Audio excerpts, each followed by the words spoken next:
straight from the king of horror. These characters have been haunting our nightmares for years.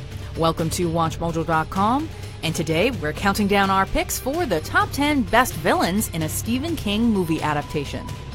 Before we begin, we publish new videos every day, so be sure to subscribe for more great content. For this list, we're considering only villains and antagonists who appeared in a film or TV movie, and not a series that was adapted from a Stephen King short story, novella, or novel. Ladies and gentlemen, Ben's buddies, Harold Weiss and William Laughlin! Number 10. Warden Samuel Norton, The Shawshank Redemption. Open the door. Open it up! When Andy Dufresne is wrongfully convicted of killing his wife and her lover, he's sent to the titular Shawshank prison, where the corrupt, greedy, and cruel Sam Norton is warden.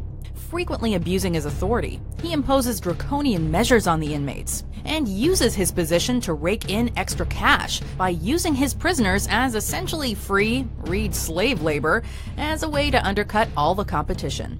How can you be so obtuse? What did you call me? Constantly skimming off the top, he enlists Andy to cook the books for him, as though his shady business dealings and human rights offenses weren't bad enough. To keep his crooked cottage industry running, he actively stands in the way of justice and has a young inmate murdered in cold blood.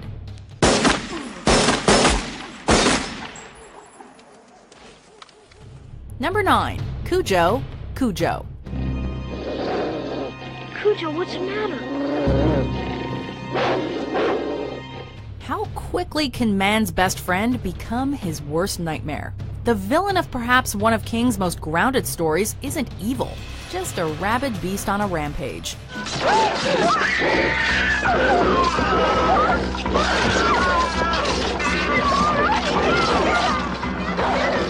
At the beginning of the film, Cujo is a good-natured dog, content to do what country dogs do best: chase small animals and get mucky. But after being bitten by a rabid bat, all that changes. While single-minded in his ferociousness, it's not hard to imagine this happening in real life, which is what makes it so frightening. Oh my God! Number 8. Mrs. Carmody, The Mist. The day I need a friend like you, I'll just have myself a little squat and shit one out.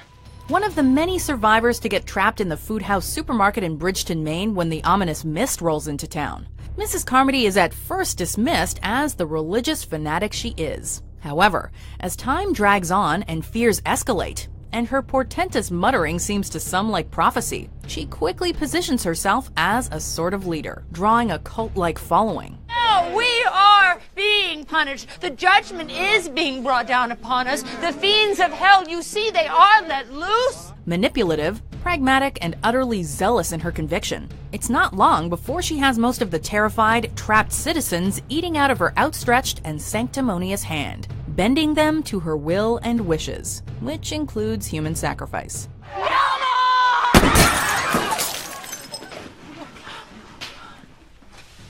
Number 7. Margaret White, Carrie. You're a woman now.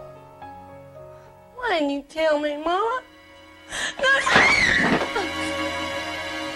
The domineering mother of Carrie, Mrs. Margaret White has spent her entire life intimidating, controlling, and abusing her daughter, physically, mentally, and emotionally. Though she considers herself holier than thou, any true Christian would tell you that she is way out of line. Having seemingly come up with her own doctrines and text, she has toxic and insane beliefs. And it's her hurtful and destabilizing words Carrie hears ringing in her head when the troubled girl finally loses it at prom. Move from here. We're never gonna stop moving. No, Mama. You're gonna go to your closet and you're gonna pray. You're gonna get in there. You're gonna pray for forgiveness. No, never again, Mama. To top it all off, not only does she undermine and try to psychologically destroy her daughter, at the first signs of independence, she attempts to murder her.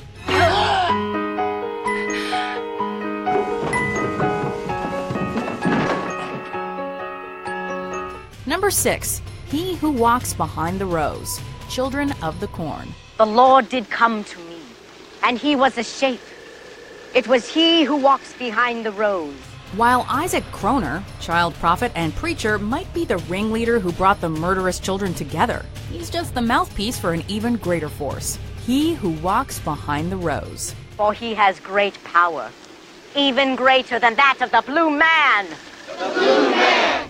Although there is some implication within the greater Stephen King canon that the entity is just one of the many forms of another antagonist known for walking, within the film it's an ancient, wrathful harvest god who requires frequent penance and blood sacrifice. Once the adults were all gone, Isaac promised his flock they would find the truth, but instead, all they got was one pissed-off demon.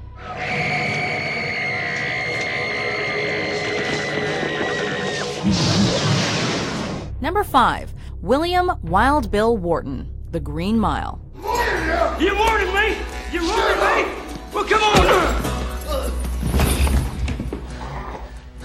This murderous young man earned the moniker Wild. From the moment he arrives on the Green Mile, he has one thing on his mind: trouble.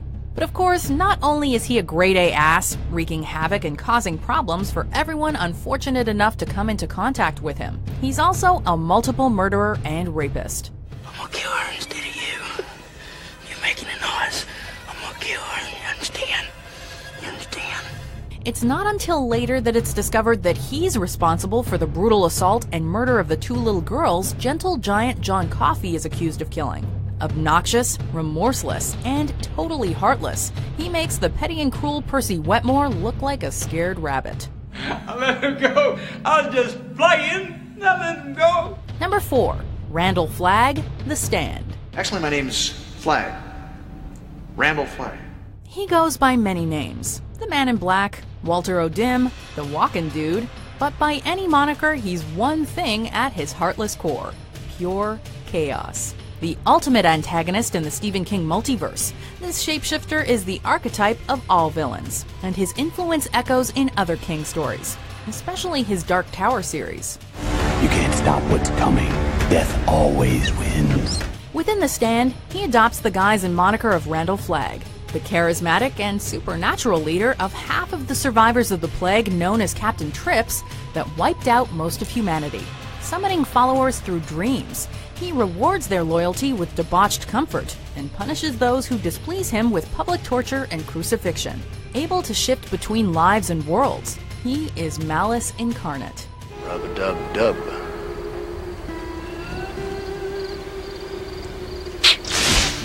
Number 3. The Overlook Hotel, The Shining. Hello, Danny. While Jack Torrance might be the vessel for the violence, his descent into madness isn't just a case of acute cabin fever. The true antagonist is not Jack or even the ghosts, but the Overlook Hotel itself. Everything bad that happened here is still here. It wants us. All of us. The location, itself a source and abstract thing of evil, compels the people who come there to do horrible things, and then traps their doomed spirits forever so as to absorb their lives in order to grow stronger. People with the Shining or similar abilities are particularly vulnerable because if caught, they can provide it with the most energy. A scummy bathtub is the least of your worries here. A little slow tonight, isn't it? Number 2. Annie Wilkes, Misery. You've been here 2 days. You're gonna be okay. My name is Annie Wilkes. After helping author Paul Sheldon following a terrible car accident, it at first seems that Annie Wilkes is a godsend. However, as her wholesome facade slips away, her true, deranged nature is slowly revealed, and Paul discovers he is less a guest and more a hostage to her psychotic whims. We must finish the book. A former nurse, Annie was tried in the deaths of several infants on her maternity ward years earlier, but found not guilty due to lack of evidence. Left to her own devices, she plies her twisted knowledge of the medical trade on Paul, controlling him with painkillers, drugging him to silence, and breaking his legs with a sledgehammer, only to bandage them up again. Misery is right. I love you too. And you're right. We are meant to be together. Before we unveil our number 1 pick, here are some honorable mentions.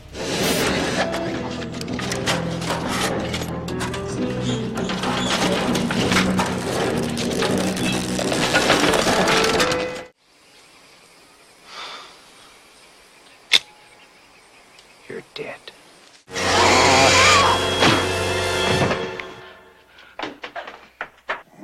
Number 1, Pennywise, It. Hiya, Georgie. You want a balloon? Although it most frequently takes the shape of Pennywise the Dancing Clown, the creature that terrorizes the kids of Derry every few decades is more akin to an ancient god or demon from an unknown dimension. As if frightening kids as casually as one would seasoned meat and then devouring them wasn't bad enough, the abilities it employs while doing so make it seemingly unstoppable. Damn it, hell.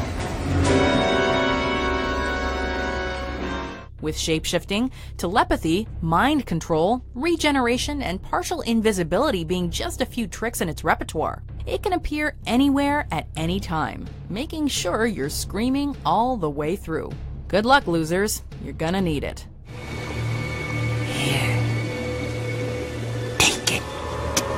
Do you agree with our picks? Check out these other great clips from WatchMojo and subscribe for new videos every day.